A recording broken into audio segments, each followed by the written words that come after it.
Douglas Point Nuclear Power Plant. And I'm going to call it the nuclear power plant. It's had different names over the years. You know, nuclear generating station. I'm going to keep it old school. Try to anyways, and call it a nuclear power plant. 200 megawatts, pressurized heavy water reactor. Heavy water was the moderator. So one of the unique things about CANDU was online fueling of the reactor. You didn't have to shut the reactor down like they do in the States and refuel, that sort of thing. It could be done online.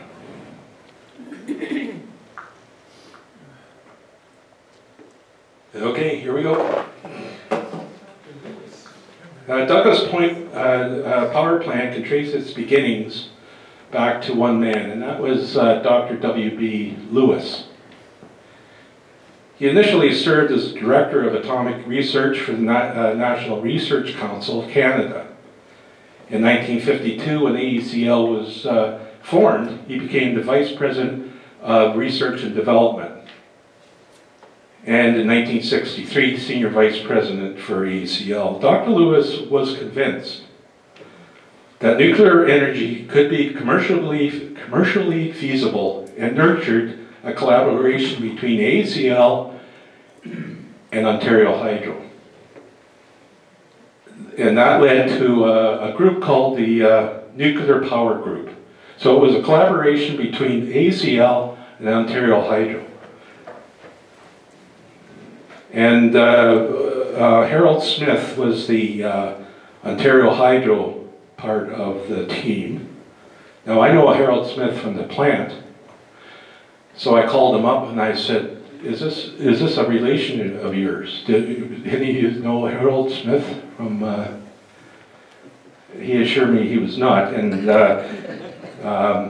nothing against this Harold Smith, he's just, I was hoping to get some information, but and its main, and this group, its mandate was to explore the possibilities of developing a CANDU reactor, not Douglas Point, but a CANDU reactor, because at that time the authorization wasn't to build one. The nuclear power demonstrator up in Chalk River. And that was a partnership between Canadian General Electric, AECL, and Ontario Hydro, and it was the first project that this nuclear power group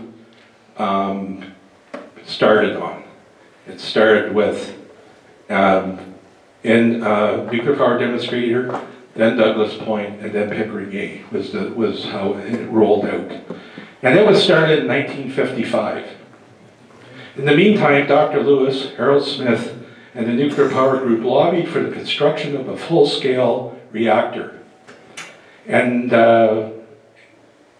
because of that, in 1958, Nuclear Power Plant Division of AECL was created with the purpose of studying a design for a 200 megawatt power reactor.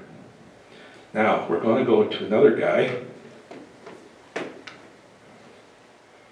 Dr. John Foster. In 1950, no, I'm sorry, that's wrong. In 1950, J. Lauren Gray, president of AECL, convinced the federal government of the need of this 200 megawatt nuclear project. This set in motion the Douglas Point project. On June 16, 1959, the federal cabinet authorized the AECL to proceed with this commercial prototype reactor. It was commercially for commercial use is what it was for. On the somewhere along the shore of Lake Huron. Now, I heard some information today from our friend Derek here that, of course, we know where it was located now, but a close second was the area of Camp Kintail. So that was, thanks Derek for bringing that to our attention, because I had no idea. So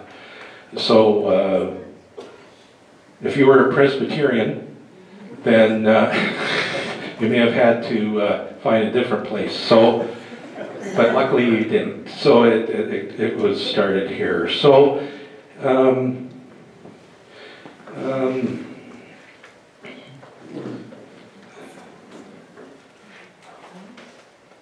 It was located here in Bruce Township, in the municipality of Kincardine now. So the location was chosen primarily because the bedrock was so close to the surface.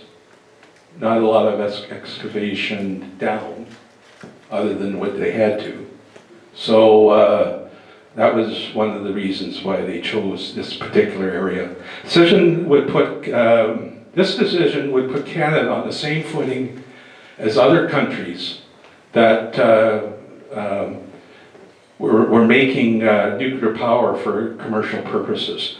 In the United Kingdom, there were 2 300 megawatt reactors, and in the United States, there's a 60 megawatts shipping port power pressure water reactor already in operation, and then another 200 megawatt at Dresden. So there wasn't many around or North America at the time. But that would put us on the same footing as these other countries. They've seen the advantages to it, and they went with it. So the nuclear power plant division, they who now was under the leadership of not Harold Smith. Harold he went back to Ontario Hydro. Dr. John Foster took over, and he had three focus areas: build an engineering operation to work towards this Douglas Point station, creating an all-new plant design, and then construct the plant itself. So this division was working along, but in the background, Dr. Lewis, he was well respected, of course, and he was sort of seen as I'm not sure the quick word to say, but it's all-knowing person. I don't want to call it. Yeah.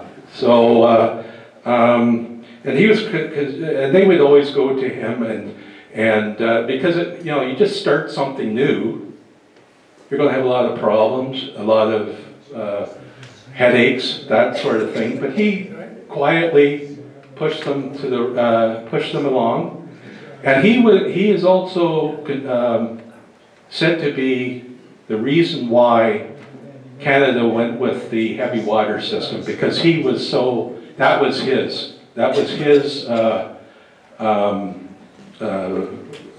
idea would be heavy water. So he, in the background, lobbied at every turn to make sure that this system was the way they went. It should also be noted that Douglas Point was supposed to be a 2-unit station. But with the success of the Pickering station, which had 500 megawatt units, Douglas Point was regarded as inadequate to continue and too expensive for a second unit. So you had, why build a 200 megawatt unit when you're building 500 megawatt units?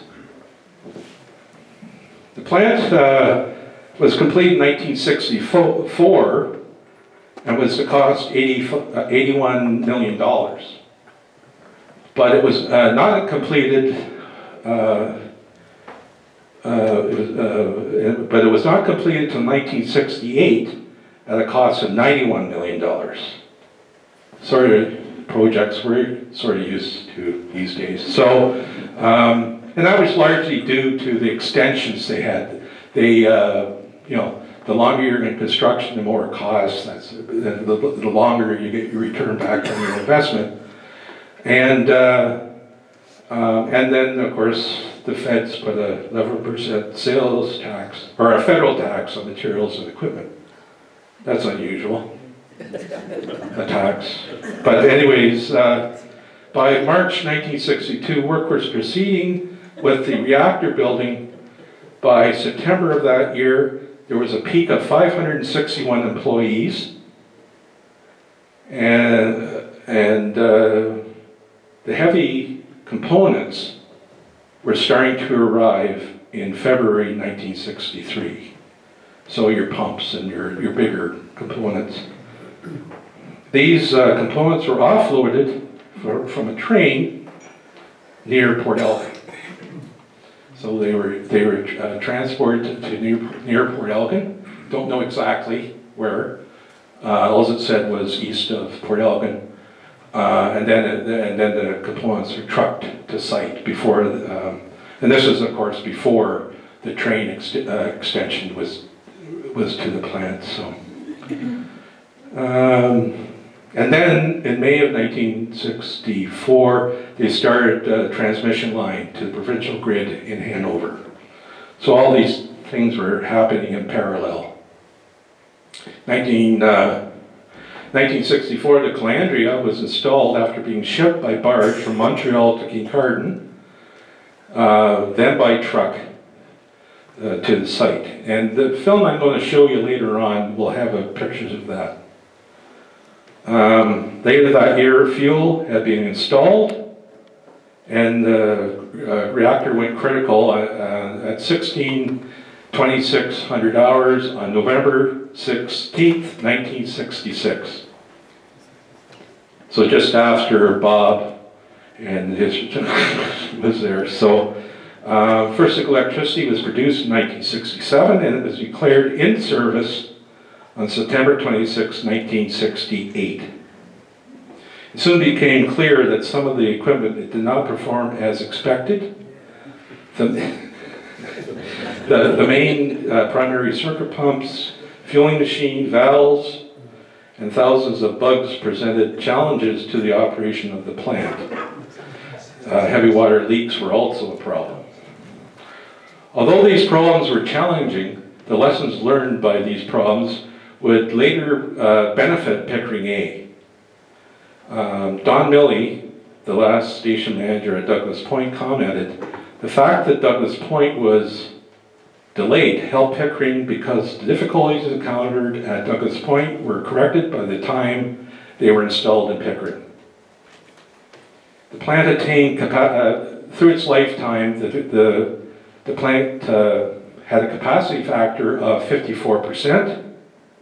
But in the last 3 years of operation, Douglas Point's capacity factor was 75% in 1982, 77% in 1983, and 82% in just before it was shut down in 1984. Despite this increase in capacity, it was announced that Douglas Point nuclear power plant would be decommissioned, owing in large part to the need to replace the pressure tubes that were nearing their life expectancy and could not be economically justified because of the small electrical output. There again, the 200 megawatts to the 500 megawatts. I'm sure other people have other ideas. The other major problems were excessive heavy water leakage from components such as flanges and valves, and no facilities to recover it. So, and high radiation levels from radioactive corrosion products in the coolant system pipework. I was present at the closure announcement, which was held in the plant's cafeteria. I witnessed the emotion which had overtaken many of the employees. These employees had worked hard to make this pioneering nuclear power plant a reality. If it were not for the lessons learned by this $91 million prototype, perhaps other can-do plants in Canada and around the world would not be as successful as soon. They'd be successful, but it would have took longer. And so it was on May 5th, 1984, that the last reactor trip was performed, bringing the life of the Douglas Point nuclear power plant to an end. Not long after that, a Don Polton real estate sign was placed on the front lawn which said "for sale." So there was humor to the very end. Today, Douglas Point is designated a waste facility, and we will learn today, later on in the presentation, how the plant will be decommissioned by our friends at Canadian Nuclear Laboratories here today.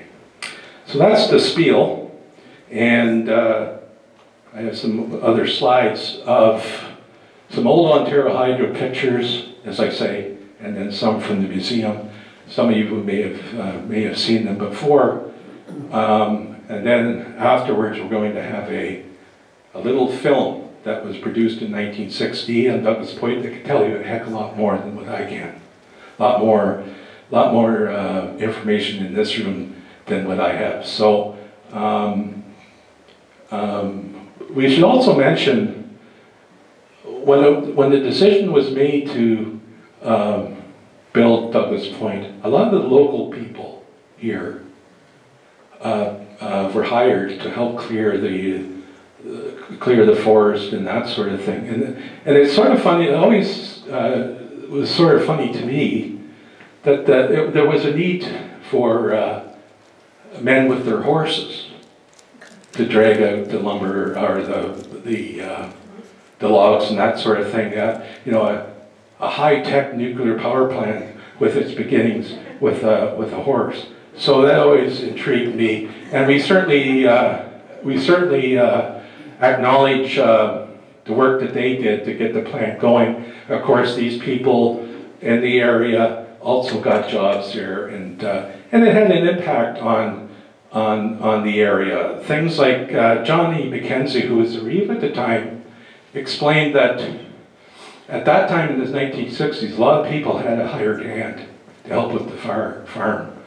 And with the wages being that they had at Douglas Point, construction and that sort of thing, there was soon all these men decided to do that instead of farm work. So it had an impact. You know, I think we could think of a lot of the impacts, the negative impacts. You know, the furniture industry, which closed down, but it was sort of on its way out anyways. So, but there was a lot of good things that happened to the community. A lot of great people came in. They're our neighbors now. Their kids are working up there. So we appreciate what it's done for our communities in Bruce County. So. Having said that, I'm going to go through this PowerPoint as fast as I can, because I want to get to these guys. I want to hear what's going on. So and you don't need to hear me talk all afternoon.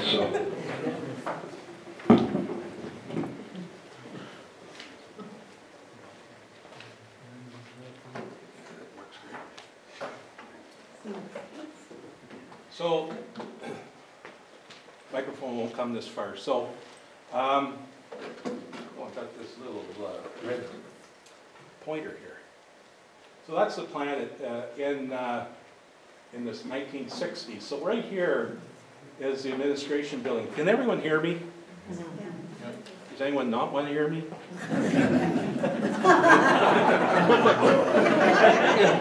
I've been on this board for 31 years. And it's the first time she's came to see me. It's my wife, Betty. And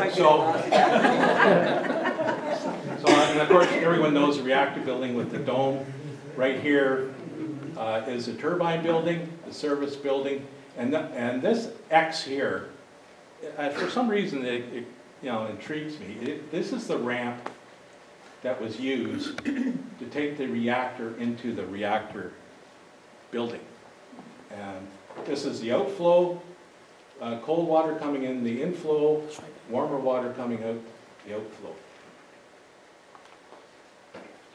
Now, one of the early things that they did was create a public viewing platform right across the street from the plant when it was being constructed. Now this is an older picture because you can see you know, it's pretty well underway. But interesting, this platform was an old Bailey Bridge that they used to make a platform. And some of you may be intrigued with these old cars and a little information system or building there and later on. So here's an interesting quote, and it was from a public relations guy. Okay, so, you know, I remember one farmer who came to saw the reactor building. He said, "Boy, you sure could put a lot of corn in there." And that was from Ray Bird, Public Relations, AECL. I wish I was that good. This is this is one of the first structures built. It was the water tower, and it was also made with Bailey bridges as the theme. So I assume it was, maybe some of you guys, it was a well. I'm not sure what it was for the water. A lot of information we don't have on it, unfortunately. That's why we encourage people to have this stuff, to, you know, share it with the museum, that sort of thing, so that we can get a better understanding. Here's, it's not so good. Here's a picture of the site without the reactor building being built. So it's an early picture. This is one of the rock drills that they use. Now, that was just one, I put it in just because it was one of the pieces of equipment. Of course, they use dynamite and that sort of thing because of the bedrock, but this is one of the pieces of equipment. Now, 1961, January 5th, there's the hole. The hole's little hole. And this is the excavating of the reactor building. Most of these pictures deal with the reactor building itself, because that's all we have, right? Hole's getting bigger, and that's also in January, later on in January. And this is in February. So here's that ramp I'm obsessed with. That they put the reactor or the calandria down into the building. This is when they're building the reactor building, this is from April 1961. This is a form they use, this metal form they used to build the walls of the reactor building. That's the crane they used. Now, here's the exterior wall, the forming, the re-rod, all that sort of stuff. Slowly being built. I don't have a date on that. That's April, also 1961. And this is the interior wall with that crane in the middle, big tall crane in the middle. More exterior wall. So you can see how they're interlinking things with the walls and the forms, and they're using the crane to crane it up higher as the building goes higher and higher. This is the cement plant that they used to create cement. And here's my ramp again that goes down into the reactor. Can't see it. Sorry? Oh, yeah, I'm in your road? Standing in the way, we can't see it. I make a better door in the window. So I'll go back. So that's the ramp there. The suits are here. Every project, the suits show up every once in a while, and you can only imagine that some of these people are, you know, W.B. Lewis or John Foster, maybe even Harold Smith.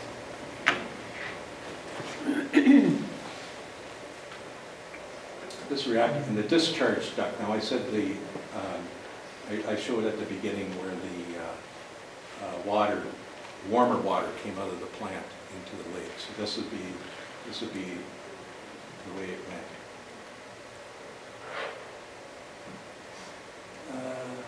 The same thing, discharge duct over here and along here. So this would be going towards the lake, this way, looking west, and that's looking east. More, and using the drag line, that sort of thing. There's that water tower way back there. And this just is 1961 in May, the whole area at the time. Don't see much of the reactor building. It'd be down in on the rock now. They saved some of the trees. Now this is the intake, the coffer dam that they built for the intake, and that's in May of 1961. And that's what it looks like, probably still today a little bit.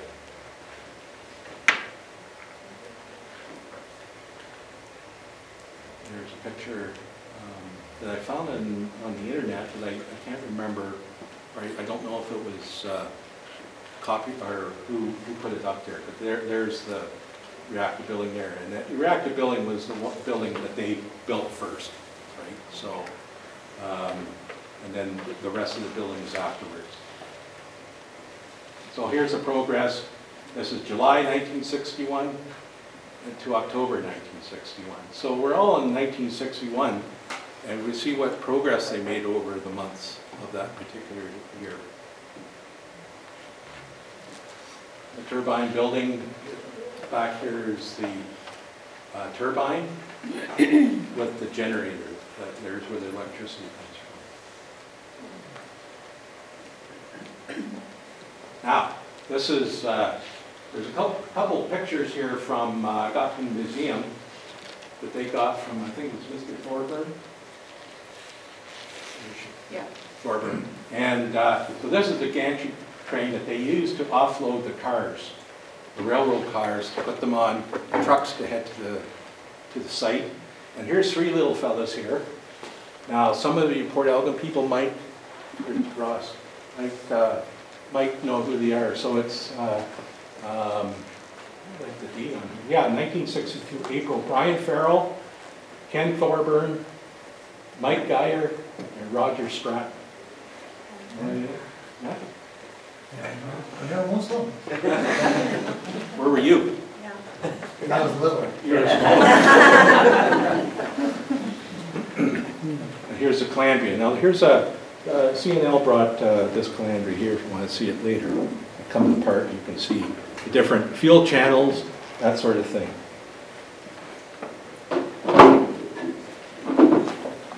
So it had 306 fuel channels, 12 bundles, fuel bundles each in each channel. Here's the spent fuel bay. I call it spent fuel bay. This is where the spent fuel that had been through the reactor came to wait until we figured out what to do with it. So these bundles have been removed from the reactor and spent fuel bay and are currently housed in the concrete silos on the Douglas Point site. So we'll see a picture of that, where they are right now, encased in concrete. There's a new fuel room, and there's a picture of the fuel bundle. They say it's 19 elements, which means there's 19 of these tubes going back and forth that are bundled together to make a fuel bundle. So each fuel bundle would be the equivalent of 450 tons of coal, the energy from it. Each bundle would stay in the reactor 2 to 3 years and then head its way into the spent fuel bay. And this is all the new fuel bundles waiting to be put in. And here's, I told you, here's these, right now, here's these canisters that the fuel is in now. So during the 17-year life of Douglas Point, over 22,000 fuel bundles were used in the production of electricity. So there's 22,200 and something fuel bundles encased in cement. And this is the end of the, at some point in time, this is physically all that will be of Douglas Point Station. It was erected a few years ago. It's a heritage plaque put up by Ontario Heritage, I think it's called. It tells the story of the Douglas Point plant. And it's located up at the Bruce Power Information Center. Electric power. It's the basis of our complex civilization. And every year we use more and more of it.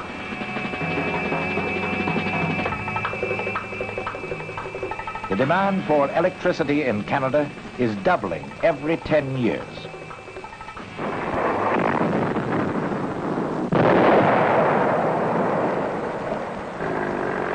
To help keep up with this tremendous growth in the demand for electricity, a site was chosen for a new power plant on the shores of Lake Huron, 120 miles northwest of Toronto. Its solid limestone base was ideal.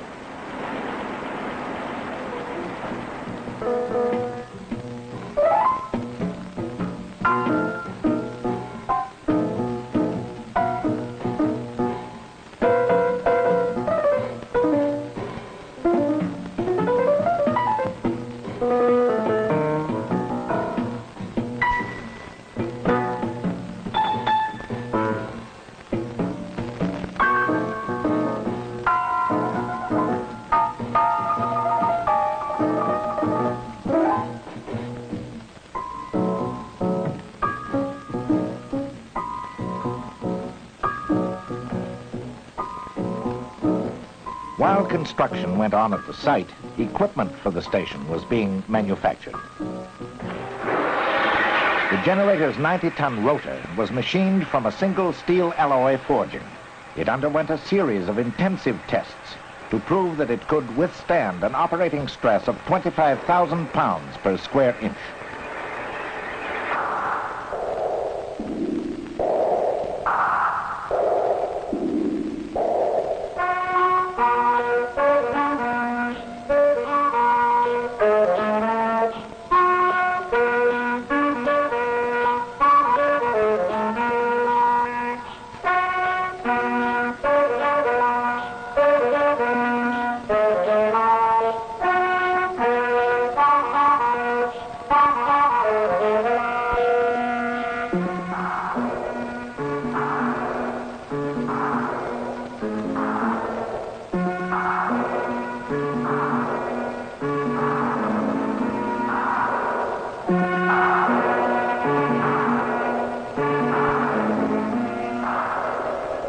The completed power plant produces a tremendous amount of electric power, enough for a city of 200,000 people. That in itself is not unusual. Many power plants have a similar capacity. However, this is no ordinary installation. For you see, this power station is near no waterfall, and no pile of coal stands beside it. This is Canada's first full-scale nuclear power station, Douglas Point.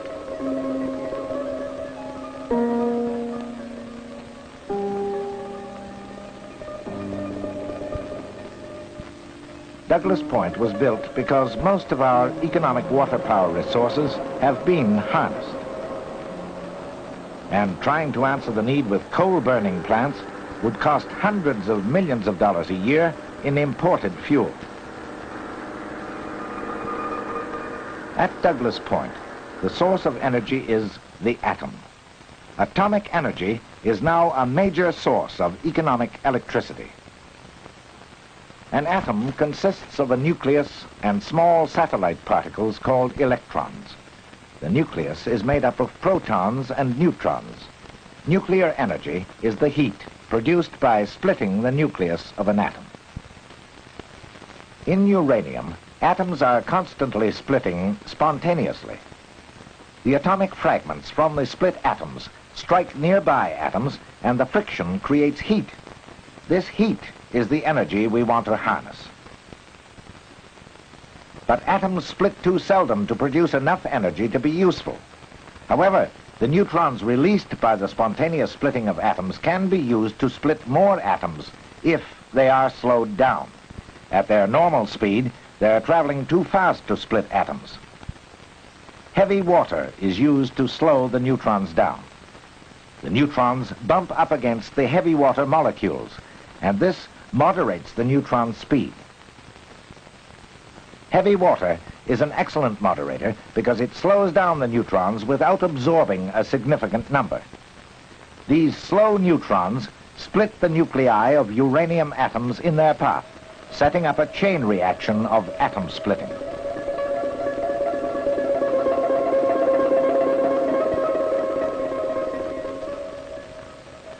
And so, in any pellet of uranium, atoms are splitting spontaneously and neutrons are being released.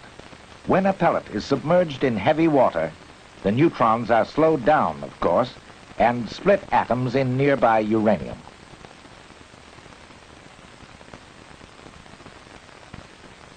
The fuel for Canadian reactors is natural uranium. It's made up of two kinds of atoms, U-235 and U-238. Only 0.7% of the fuel is U-235, the atom which can be split.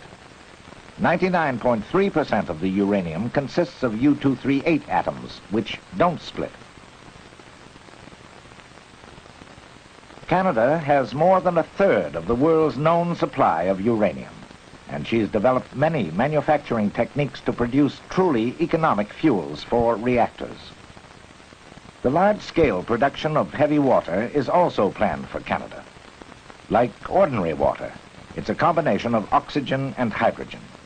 But its hydrogen is in a heavy form called deuterium. The normal hydrogen atom has a nucleus of 1 proton. The deuterium atom's nucleus is made up of a proton and a neutron. Heavy water looks and tastes just like ordinary water. In fact, it exists in ordinary water. There's a deuterium atom for about every 6,000 hydrogen atoms in ordinary water. This heavy water and natural uranium form the base of the Canadian nuclear power system. That's why Atomic Energy of Canada Limited calls the system CANDU, for Canada Deuterium Uranium. It works like this. The reactor is a large tank which has horizontal tubes running through it. These are filled with fuel bundles of natural uranium. Heavy water is pumped into the tank. It slows down the neutrons to maintain a chain reaction. The heat this produces is carried away by heavy water, which is pumped through the tubes as a coolant. The hot coolant is piped to the steam generators. It is here that the heavy water turns ordinary water into steam. The steam powers a turbine which turns the electricity generator. The used steam goes to the condenser below the turbine, where it's converted back into water. This is done by cold water from the lake, which runs through a separate system in the condenser. The reactor can be shut down by emptying the heavy water into a dump tank. Nearly 600 Canadian companies supplied equipment for Douglas Point. New methods and techniques had to be devised to meet the demands of the nuclear age.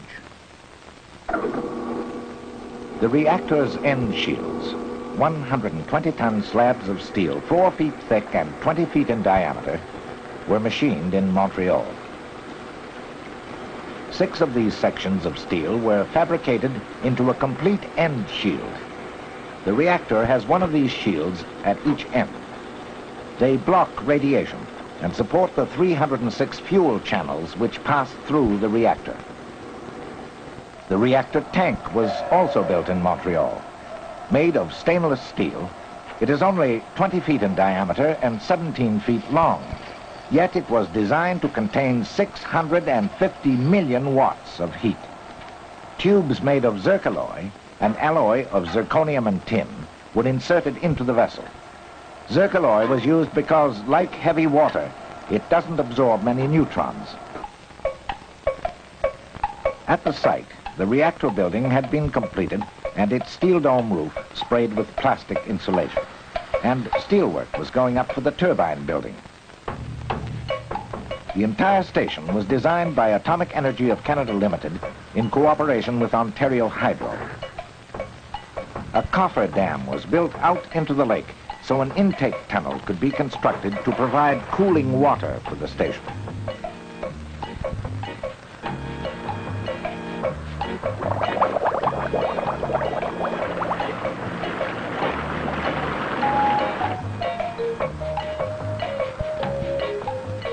The tunnel was built 800 feet out into the lake, far enough to reach the cooler depths in summer and avoid shore ice in winter.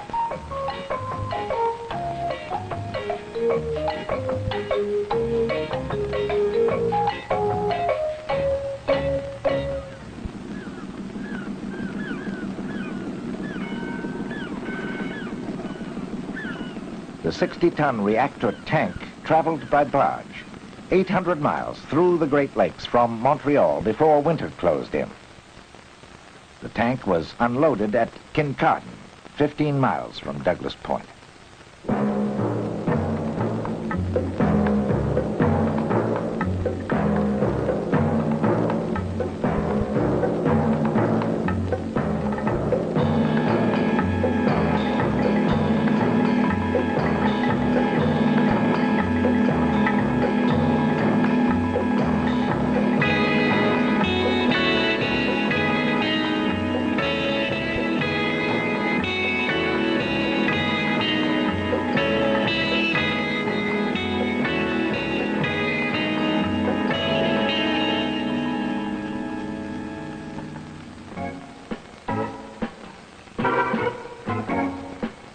When all was ready, the tank was moved into the reactor building.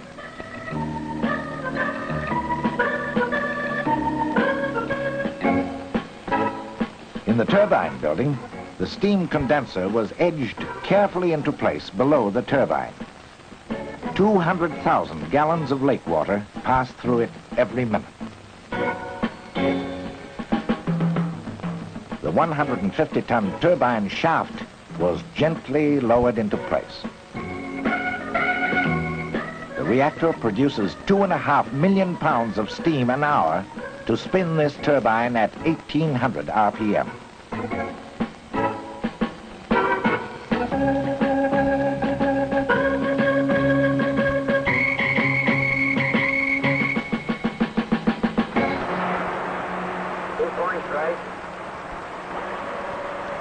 The reactor tank was raised very slowly and with great care into its final position in the vault by hydraulic jacks.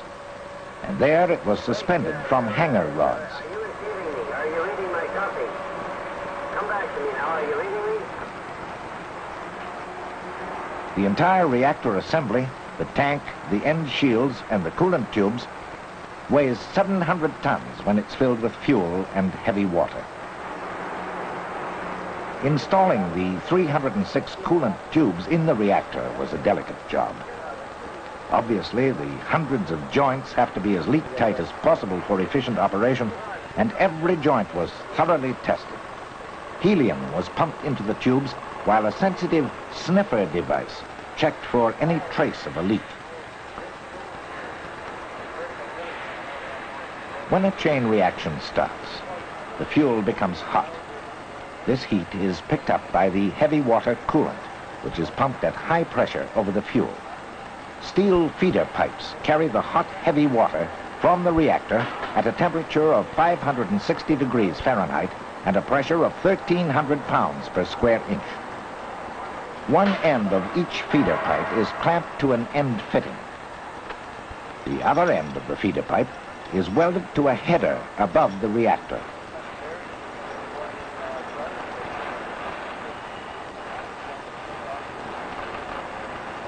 The hot, heavy water passes through these headers to the steam generators on the floor above. In the steam generators, the heavy water gives up its heat to turn ordinary water into steam. The steam is collected in drums above and then piped across to the turbine building. The reactor is suspended horizontally in a vault in the center of the reactor building. Above it are the steam generators. A separate building contains the turbine and the electricity generator with the condenser below them. One of the major developments of the CANDO system was a remote control fueling machine for the reactor. It was designed so it can refuel the reactor without interrupting its operation.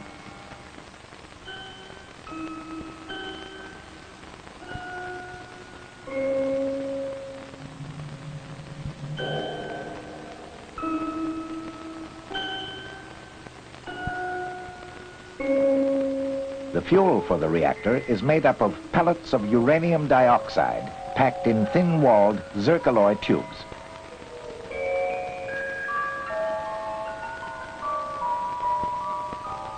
"19 of these tubes make a bundle, a convenient shape for loading into the reactor.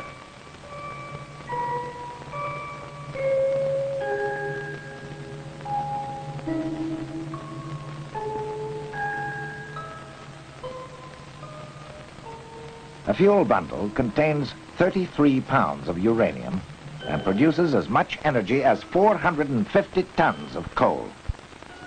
Fully loaded, the reactor holds about 60 tons of uranium dioxide, 3,672 fuel bundles.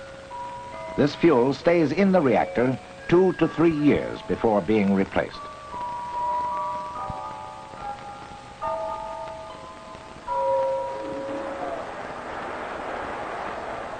On the steam generator floor, the 10 main coolant pumps were tested and installed. These are the pumps that drive the heavy water coolant over the hot uranium fuel.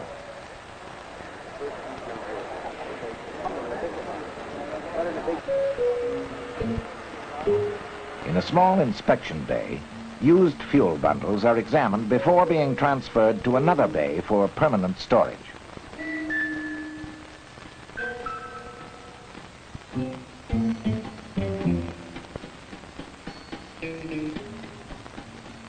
The spent fuel, which is radioactive, is stored in this stainless steel-lined bay, which is flooded with ordinary water, a good shielding material.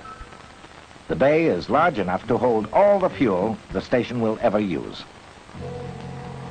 During its stay in the reactor, some of the uranium is converted into plutonium, another fissionable material. Part of this plutonium is burned up in the reactor, but some remains in the used fuel. This plutonium can be extracted from the spent fuel and used to power Douglas Point and other reactors.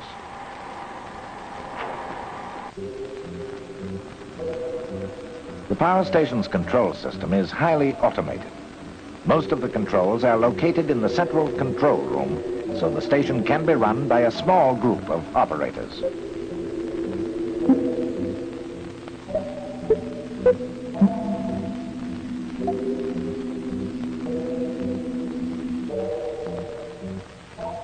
Douglas Point's equipment includes a digital computer, the first to be used in the control of a Canadian generating station.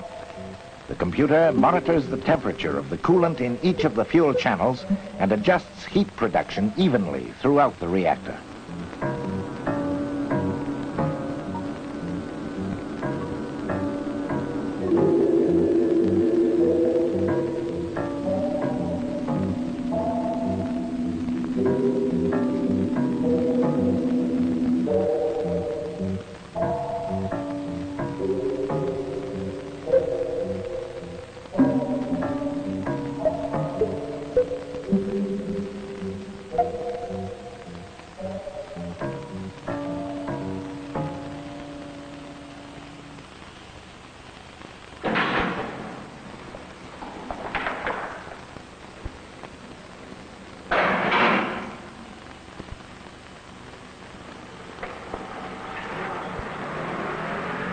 A typical day's supply of fresh fuel is 5 or 6 fuel bundles. The fuel bundles are dusted off with compressed air before they're used.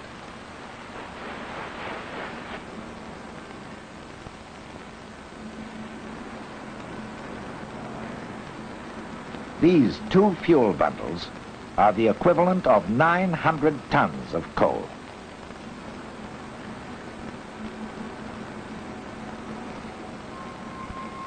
The fresh fuel bundles are automatically raised to the level of a transfer machine in the reactor vault wall. This machine loads one of the fueling machines. In the control room, the operator sets up a sequence for the fueling machine to follow.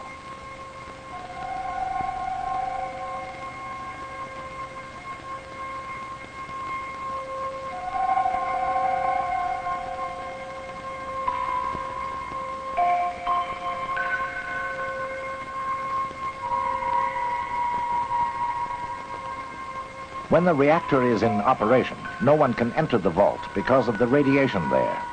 The operator watches the machines through a television monitor in the control room on the floor above. A direct view of the operation is provided by a double window filled with oil.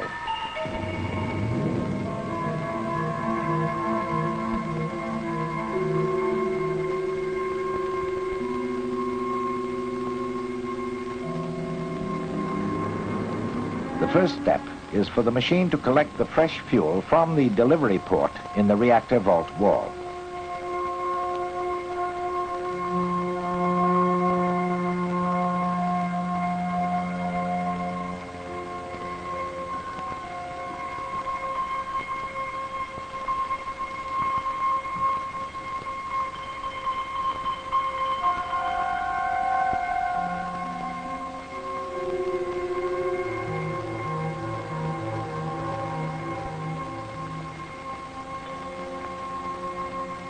The machine has received the 2 bundles of fresh fuel and now moves toward the face of the reactor.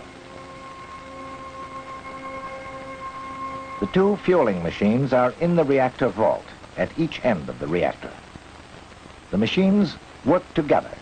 One inserts fresh fuel and the other receives used fuel. The machines lock onto the tube that is to be refueled. The end plugs are removed. The magazine rotates to bring fresh fuel into position. A ram pushes the fuel into the reactor tube. As the new fuel enters the tube, it ejects the used fuel into the fueling machine at the opposite end.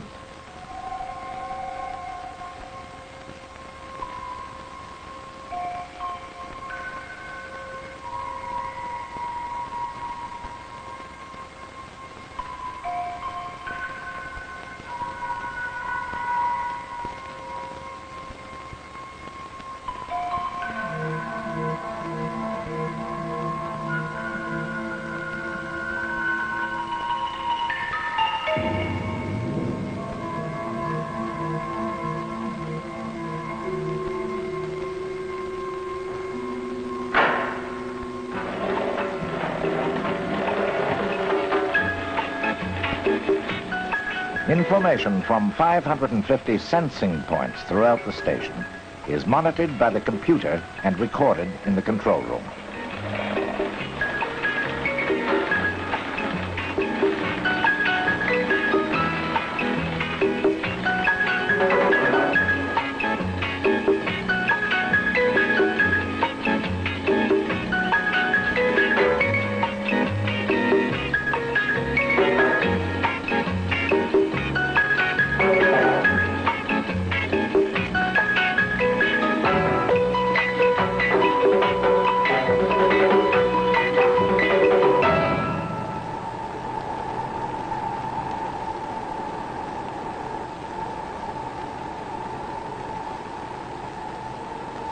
As the huge turbine spins, 200,000 kilowatts surge out into the Ontario hydro system. The skills of scientists and engineers have harnessed the enormous energy of the atom. And this is only the beginning. The success of Douglas Point has shown the way for the large-scale production of economic electric power from nuclear stations.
Thanks, Dorne. Hope people are enjoying. Lots of memories for me. Like when they rolled the thing that came in by train and they took it down to the plant. I was going to SS number 4, one-room school right on Highway 21, and of course we would all get out of school and go and watch this big thing go down the road on this big flatbed truck, bigger than anything we had ever seen, sort of thing. So it was pretty cool. But back in the early 50s, the member of Parliament from the area, who was a friend of my grandfather's, said, Dan, a smart guy would buy up all the lakefront in Bruce Township that he could afford to buy. My grandfather says, well, why would you want to do that? It's nothing but slash and rock and not good for anything. Not even good cedar down there. And he said, well, I can't tell you why, but that's what a smart guy would do. Well, my grandfather didn't. He was a smart enough guy, but not that smart, I guess. Anyway, I've been asked to introduce our folks here, and they provided us with a little intro. So starting with Joe Holstead, Douglas Point Commissioning Manager, CNL. Joe has been with the Canadian Nuclear Laboratories, previously ACL, for 14 years. He began his career with ACL in production of medical isotopes, first as a commissioning specialist and as an operations specialist as part of the M-99 production facility. Well, with MPF, Joe became the operations lead for major projects required by the facility. This project experience led to transition to decommissioning, where Joe led major projects at both Douglas Point and Gentilly 1 sites. He then became the manager of the Douglas Point decommissioning 4 years ago, and has been managing a team of project leaders, engineers, and supervisors overseeing the decommissioning work on the site. Joe has a Bachelor of Science in Biological Engineering from the University of Guelph, great school, graduated from there a couple times myself. He enjoys boating and hiking with his wife and son. And next we have Rochelle Chenette, who's a communications officer, Canadian Nuclear Laboratories. Rochelle Chenette is a communications officer at CNL. She works on the environmental remediation management, communication, and engagement team. There must be an acronym for that, I'm sure. Rachel has been with CNL for 3 years, supporting the environmental assessment projects like Douglas Point, the Near Surface Disposal Facility Project, and the Nuclear Power Demonstration Closure Project. Rachel has spent her career specializing in engagement and most recently Indigenous relations. Rachel has a Bachelor's of Commerce and Media Studies from Carleton University, originally from the Ottawa Valley. Rachel's happy back in Deep River and on the river. The bios get shorter as we go. Derek Watson, Douglas Point Configuration Control Coordinator. Derek Watson is the Configuration Control Coordinator of Douglas Point site. Derek has been with CNL since 2012 and was a summer student at Douglas Point in 2007. Derek was born and raised in Kincardine and spent his entire career working at Douglas Point Station.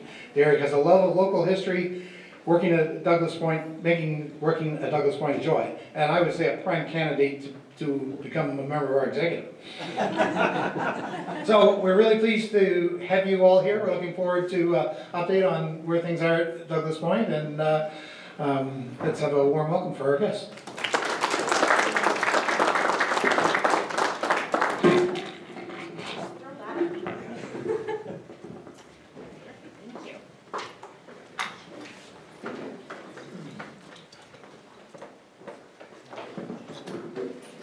Okay, well, thank you very much for having us. I guess we don't have to go through our introductions, but I think, as you can tell, a lot of the CNL staff have a lot of pride in the work that we do, and we like to talk about it anytime that we can. So thank you very much for having us. It's a great opportunity to get out in the community, and especially with people that are interested in what we're doing and have a little bit more of a positive attitude towards some of the work that we're doing. It's pretty refreshing for me.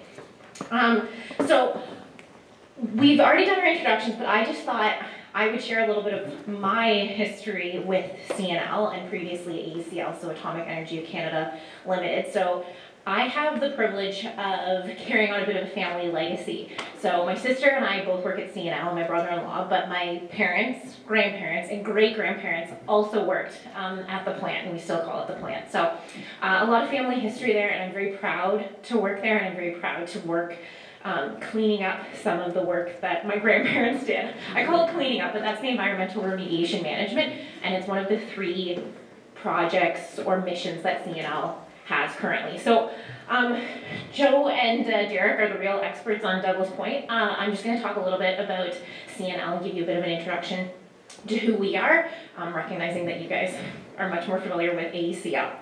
So we'll start there. Arrow down. Yeah, so our presentation today, we're going to give you a little bit of an overview of CNL, a project overview. I don't think there's much that we can add to that video, and then whatever Dorne had shared with you earlier. So we'll go through that pretty quickly, and then Joe's going to talk about our decommissioning project and kind of upcoming work, so what's next and what's going on. And we're happy to take as many questions as you guys would like to ask, and I'd be personally very interested to hear some stories as well from the folks that work there and probably know it way better than we do.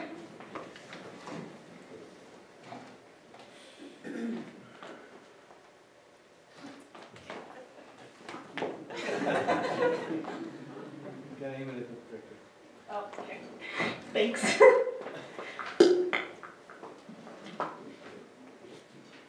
So who is CNL? So Canadian Nuclear Laboratories is a world leader in nuclear science and technology. So we're actively involved in industry-driven research and development in areas of nuclear, transportation, clean technology, energy, security, and life sciences. So we have sites all across Canada, which is fantastic. And currently we employ just over 3,000 people at several different sites. So there's so much we're doing. I think at one point somebody told me that if you could think of any job other than a hairdresser, we have it. So we have vets that take care of the pets that they do studies on at Chalk River, like just anything that you could think of, we have. So CNL, or Chalk River now and our other sites, is under a GO-CO model. So government owned, contractor operated. So that's where AECL comes into this. So AECL has contracted CNL to manage and operate its sites and facilities across the country. So while AECL owns the site and the nuclear liabilities, CNL is responsible for the day-to-day operations and maintenance of those facilities. So that's where we come in. So we're employed by CNL and we act on behalf of AECL, which is the Crown Corporation. Nailed it that time. So I mentioned we have a couple of different sites. So obviously Douglas Point, we've got the prototype reactor here, and then similarly in Bécancour, Quebec, G1. But most people are familiar with our Chalk River Laboratories campus, and that's close to Deep River. And then we also have the nuclear power demonstration closure site. So that's up in Ralston. So Dorne had mentioned that as well. So that's my other kind of little baby. I work on the in-situ disposal project for the NPE site. So we also have our W1 reactor in Pinawa, Manitoba. We're also proposing to decommission that site via in-situ disposal. What else do we have? We also have a cybersecurity site out in New Brunswick. And I don't need to talk anymore about the Douglas Point one because we all know why we're here. So with that, I'm going to turn it over to Joe, and he's going to give a project overview and then talk about our activities. But thank you very much again for having us.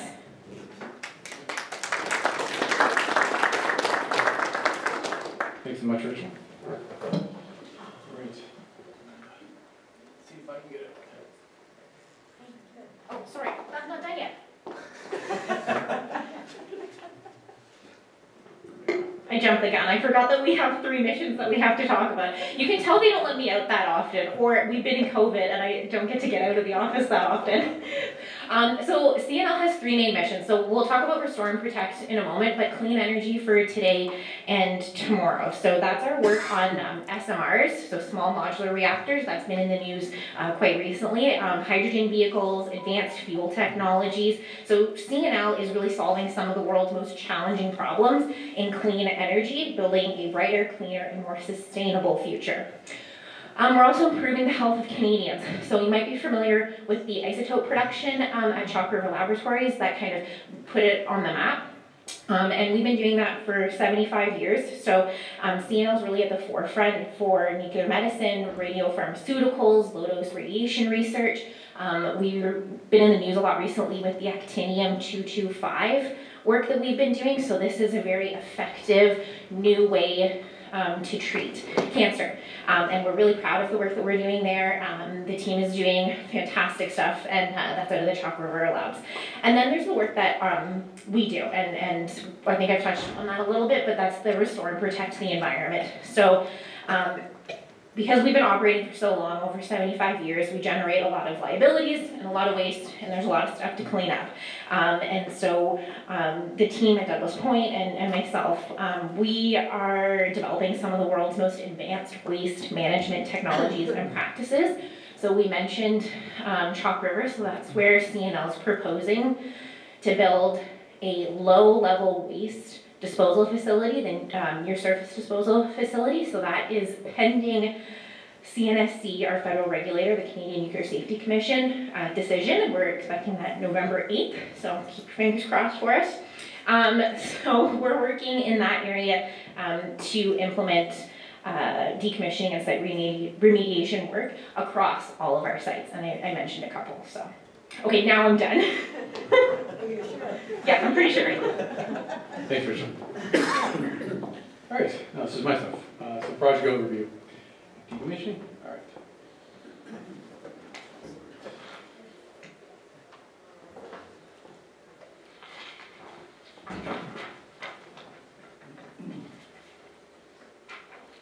Okay, so not much to cover here on location. Obviously, we're on Lake Huron, as you guys know.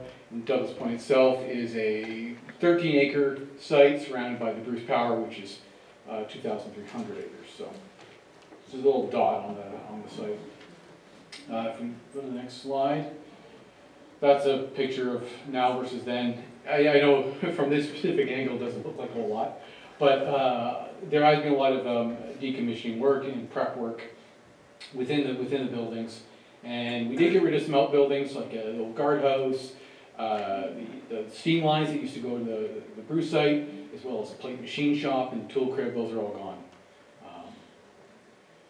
So I'm not going to cover much of the history. This is already covered by the previous thing, so I'm just going to go to the decommissioning approach.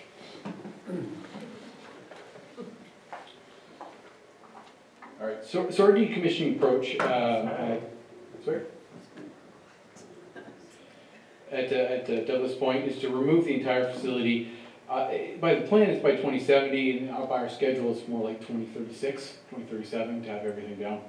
And of course, conduct engagement with public and Indigenous communities throughout the process, which is crucial to the success of the plan.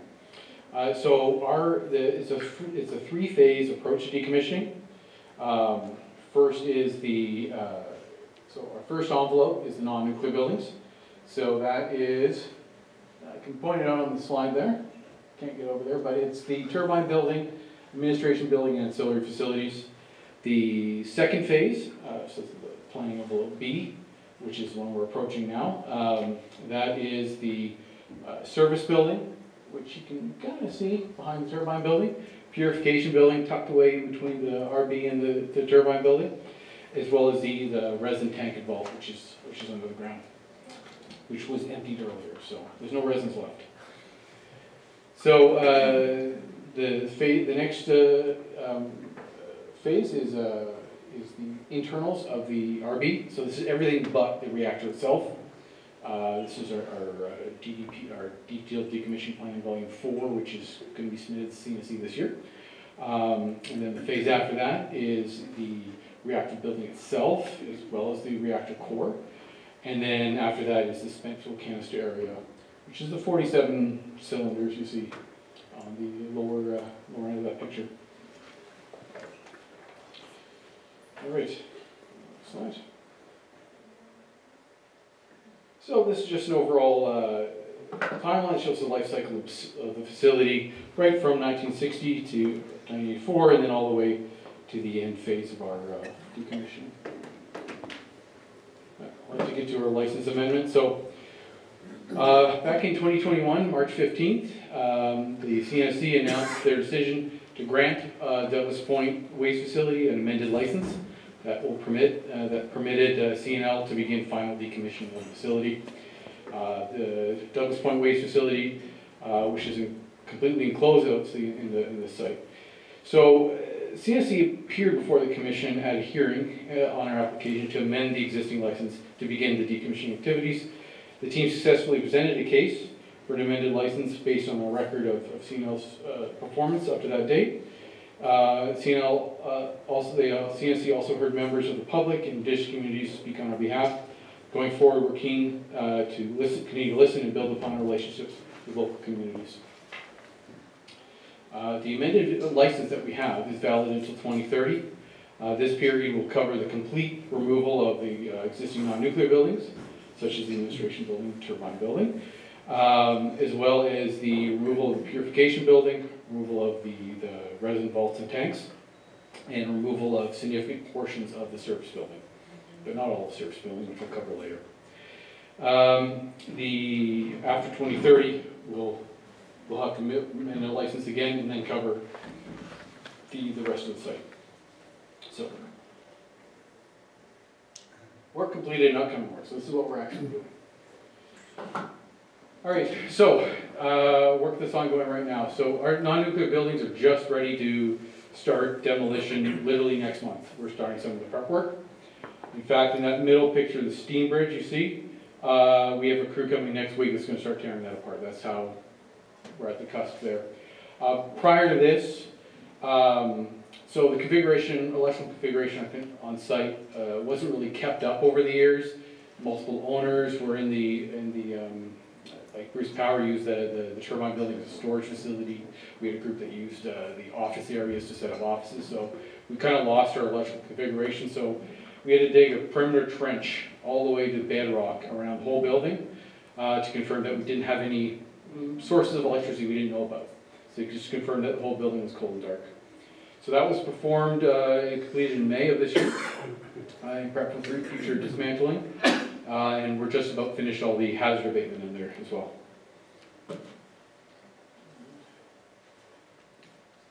So also the service building and purification building, which the red, kind of the areas in red you see there, they've been characterized now at this point. So characterization is taking sampling, taking radiation readings, really so we know what's there to help plan our decommissioning. So that's been complete, as well as the resin tanks and vaults, which was complete when we removed the resins about 2 years ago, or 3 years ago. So also going on right now is the characterization of the internals of the reactor building that actually just started this month. And as you can see in the two pictures there, it is quite a mess. Quite a lot of equipment and systems to characterize. So a team is going through and taking samples of all that to help plan out our next phase of actually removal of that equipment. So, and for the calandria itself, characterization is proceeding on that. As you see on the left, they are taking a reading from pressure tube 012, which is the same one that was they took readings from, I think, in 1984. So it gives us a good comparison of what was it then compared to what was it now. We are also going to be taking readings through the reactivity mechanism, which you see on the right side.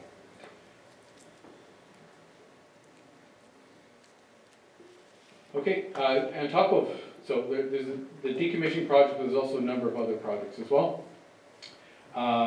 We have, I'll get into these a little bit later, but mechanical isolation, that means sewage, water, fire water, service air, all that stuff. Electrical isolation and new electrical distribution system. So the old electrical system used to run through our turbine building.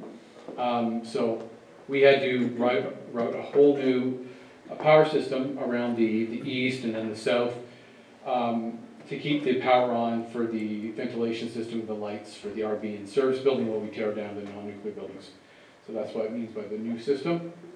Asbestos abatement, which is ongoing. We're just about finished the non-nuclear buildings. We're beginning the service building now. So that also includes PCB abatement as well, removal as well. Most waste is being removed from site, so there's almost no loose waste left, with the exception of packages left in the fuel transfer tunnel. That's the tunnel that runs from the RB to the rod base, which you saw on the video. So about 10 packages were left in there, so that's going to be removed. We're going to remove the old fueling machines, which you saw in the video there. Fire detection system reconfiguration. So we obviously had to cut the fire system from the non-nuclear building, so we had to reconfigure it. Street lighting upgrades, pretty self-explanatory. It's pretty dark on site. Sump pump upgrades, it's new piping, new wiring. Reactor building roof repairs, so birds love that roof that you saw that insulation going on. Oh man, so we replaced it a few years ago. We thought we had a right mesh that would stop them, and they are back. So we're going to have to be back up there for more repairs this next construction season. Cranes, so obviously at the end of operation, the crane in the boiler room, other major cranes in the service building were, we're taking off commission. So we have to refurbish them and bring them back into operation to complete some of our decommissioning work. The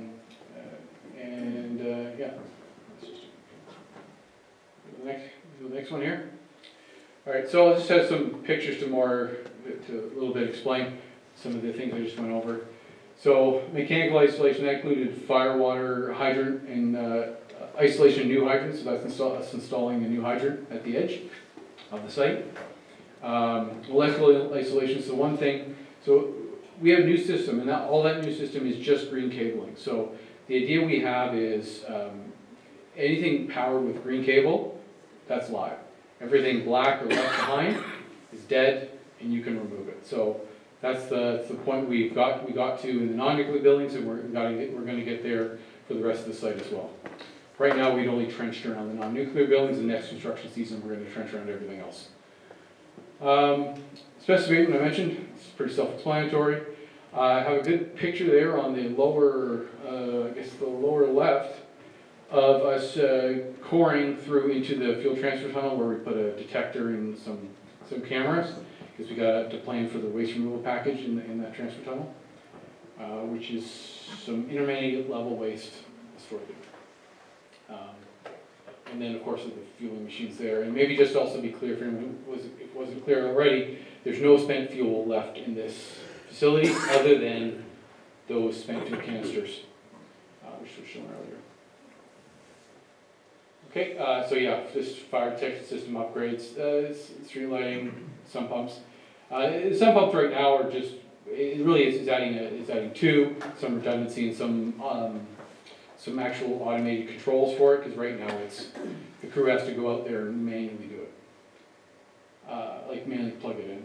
Okay, yeah, so then there's some pictures, that's another picture. There's a picture on the top right of the service building crane that's being refurbished in a few weeks, and just another close-up of the RV and stuff like that. All right, that kind of covers the majority of the work we're doing right now. So, our focus into the future is, right now we're characterizing after the RB internals are characterized.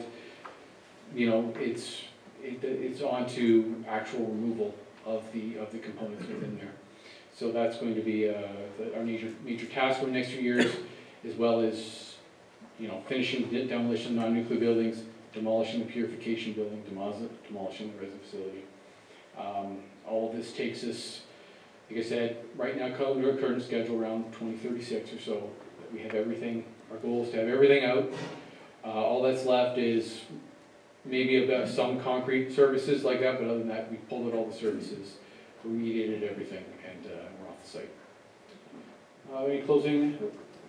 Any rough idea of the cost?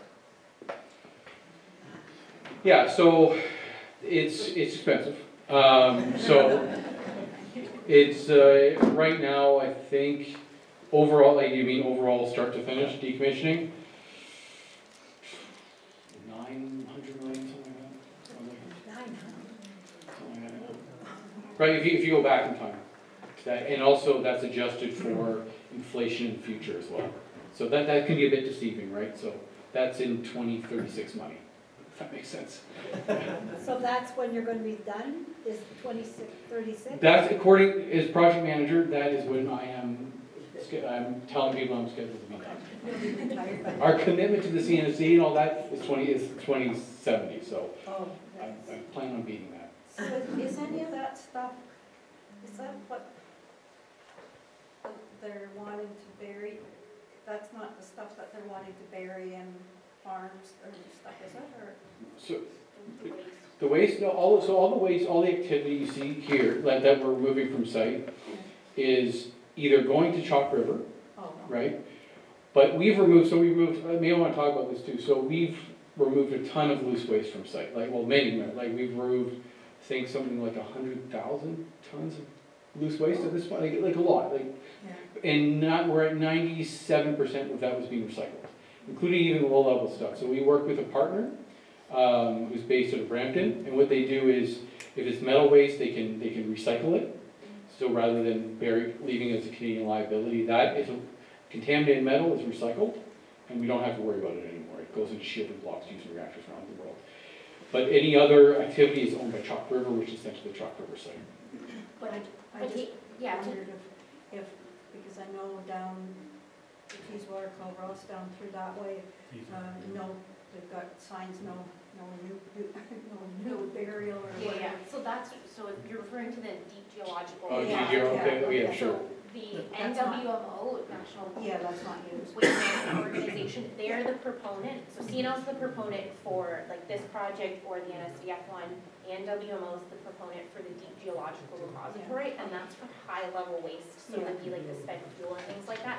So if approved, right now that's Canada's proposed solution for our high-level waste, then our waste would go from Chalk River, where we have to make it walk and talk, like the waste that would be accepted into that DGR, and then eventually it would go there. But that won't be finished many, many years after we would have to be, or Joe plans to be out of Douglas. Yes, yeah.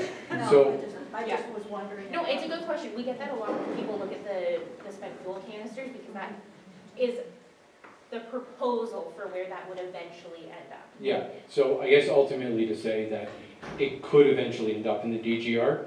As of right now, the plan would be it has to go to the to Chalk River. Yeah, Yeah. and it'll be safely stored Yeah. there. Someone else over here? Oh, Yeah? yes, sir. Has there been any consideration for keeping the reactor building as a historic site? There has not really been consideration keeping it as a site. There is a planned end use for it, like to either give it back to Bruce Power. Like if we left it as it is, it would really limit what could be used there. Yeah, ACL owns it, so it would be there if they gave us the mandate to do it. Sorry, sir? Roof repairs, Yes. is that a containment issue? No, it is not a containment issue at all. Why are you repairing a roof you're gonna tear down? Yeah, so it's part of our commitment with storage, like safe storage and surveillance. So Okay. if we let it all deteriorate, right, and just let it go we could end up with moisture issues inside of the RV, and now we're meeting mold. Yep. You know, Okay. and stuff like that. I was just wondering, inside the reactor building there, you said you're going to characterize it. Is there any radioactivity in there? Oh, for sure. Yes. Yes. So a lot of these systems, piping and stuff like that, when we have opened it up, we do certainly see tritium and other contaminants are still within the piping, and we expected it, right? Like nothing we didn't expect, but you know, all that still, although the fuel's being removed, you still have contamination and isotope all through. Is that going to the concrete too? Not generally, but in cases where there had been an accident or something there, we haven't done a full survey of the internals of this, but I can That's tell. what you're doing with the characterization. Exactly. So for example, in the service building, we found a couple spots where it was probably a legacy accident where there's contamination in the concrete, so we use a concrete shaver in that case to remove that, so then we can. So it only penetrates a little bit. Yeah. We clean it up if we find it, for sure. So would that change the way you dispose of it if it's hot? Yes, 100%. So if it falls under low level, intermediate, or high level, it greatly changes how we remediate it. But we're always trying to minimize, like, so for example, there's a floor and there's a piece of it that's contaminated. We're going to shave off just what we need to till it's clean. Because if we threw the whole thing out as contaminated waste, it's cost us astronomical. Yeah. Years ago, Bruce Power had a deal with a Swedish company to deal with the heat exchange towers. I don't mean this to be a contentious question, but is there any sort of parts that have to go outside the country because they're just too irradiated or we don't know how to deal with them? Or? So there's no plan for that now. I can't say for sure until like our characterization and our waste, and then our waste plan falls out of that, right? So I can't say for sure right now. Everything's been fine with working with our Canadian and American partners for recycling, but I can't say that we'll never run into a situation where we would recycle out of country. I wanted to ask you, can you recycle the concrete? Yes, and what we do is we rubbleize it and we use it as backfill, and we'll even reuse that as long as it's, because this is clean concrete, right? Contaminated concrete, no, but a lot like. We're generating incredible amounts of clean concrete, right? And that can be reused as fill. Are your radiation levels that much lower than you anticipated when you can accelerate your decommissioning by 35 years, or was it not as much there as what was thought at the beginning? Okay, maybe to make it clear, it's not accelerated as to what was originally planned. Like, so it was 30 years after operations. It was stated in, I think, in the documents there that you could begin, things would have died off enough to begin. So we're not beginning decommissioning early, that like per se, but what we've left ourselves this 2070 time, but it's nothing to do with the isotope, like the decay. The decay's already there. It's way down. For example. The resins we retrieve, the readings in the 80s were, 200 rad. Now they're 20 millirad, right? So, to give you that kind of factor of drop off we've seen, because all that short-lived stuff is gone. What's the plan for the intake and discharge ducts? So the intake and discharge ducts are not on CNL property.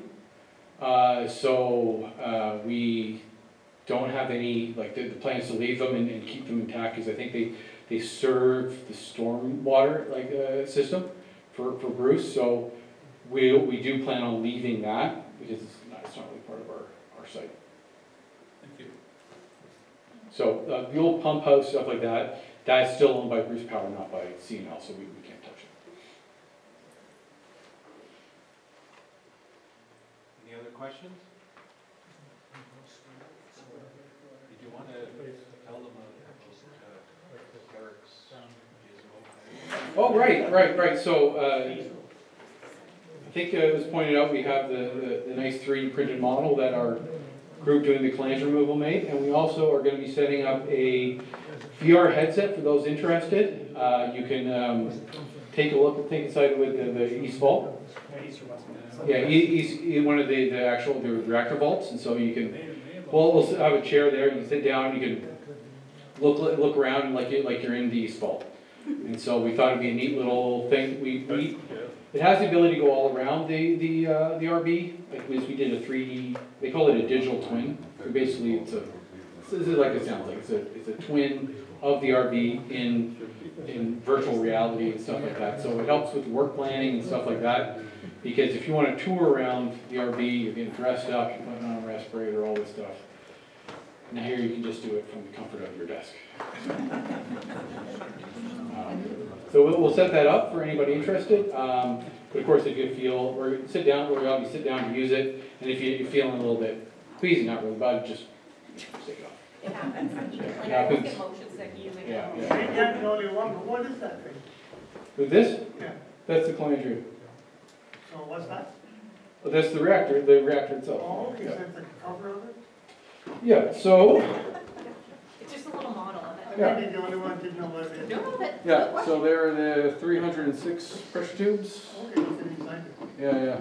So that sits right center of level 590, which is our main level.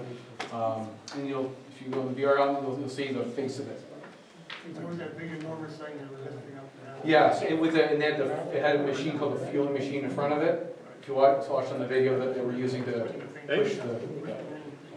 We have a whole model of like the reactor building, but it would only let me take the clamp. Great. All right, well, thank you very much. If we could get Robin, and Ross back up here.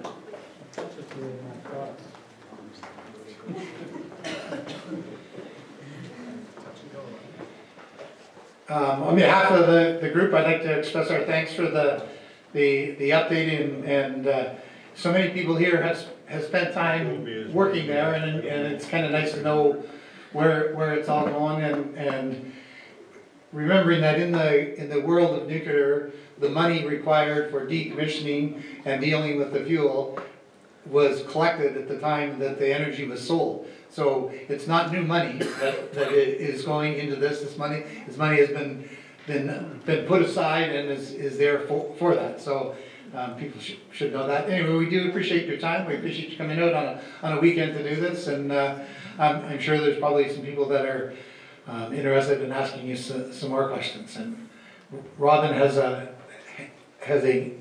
gift for each of you.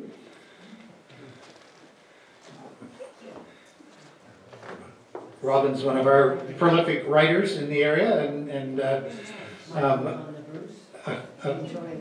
few years ago we made a 3-hour visual history of Bruce County, and Robin wrote a companion book to go with it. So it is great reading, and if you haven't seen the 3-hour documentary, it would be well worth seeing. So a warm thanks for these folks, please.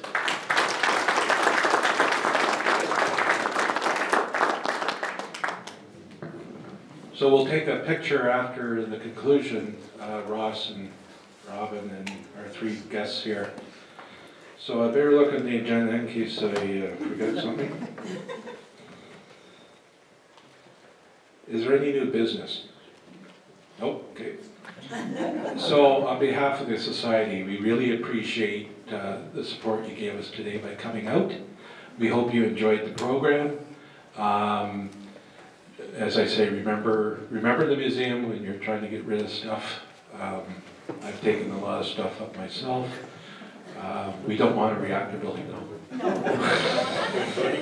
So thanks very much. We hope to see you, peruse the books, take a gander at the reactor, inside the reactor building here, virtually, and thanks for coming, and safe trip home. Thank you. Anybody got any idea what you want to do for a bus trip this year? Because we're not going to Lucan, and I'm not going to go about it. We'll talk about that. Maybe we could have